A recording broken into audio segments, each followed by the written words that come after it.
आप सुन रहे हैं एजी एंटरटेनमेंट की धमाकेदार प्रस्तुति। कमल की शादी हो रहा है, दीवाना चुप कर लागता बारात दुआरा बाजता डीजे देहिया के कपड़ा सारा लोरावा से भीजे लागता बारात दुआरा बाजता डीजे देहिया के कपड़ा सारा लोरावा से भीजे खाकी बरतिया हाथ को धो रहा है, कमल की शादी हो रहा है, दीवाना चुप कर रो रहा है, कमल की शादी हो रहा है, दीवाना चुप कर रो रहा है। Mix by AG recording studio. रो रहा है, कमल की शादी हो रहा है, मीरगंज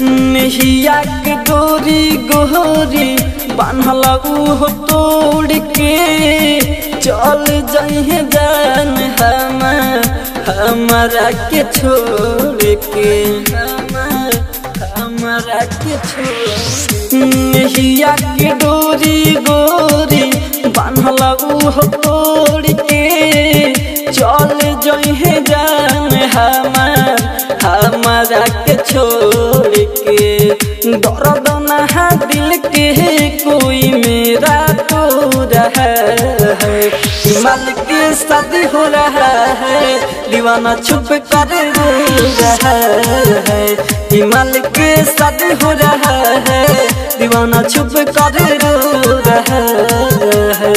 आप सुन रहे हैं एजी एंटरटेनमेंट की धमाकेदार प्रस्तुति।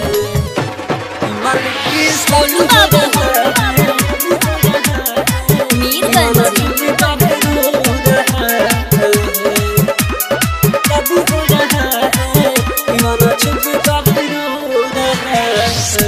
बचपन से प्यार कईनी हम अपन जान के, सोचनी ना जाई है ससुरा प्यार लात खान के, ससुरा प्यार लात खान। बचपन से प्यार कईनी हम अपन जान के, सोचनी ना जाई है ससुरा प्यार लात खान के, राज राजधानी कृष्णा सब कुछ खो रहा है, कमल की शादी हो रहा है, दीवाना चुप कर रो रहा है, कमल की शादी हो रहा है, दीवाना चुप कर रो रहा है।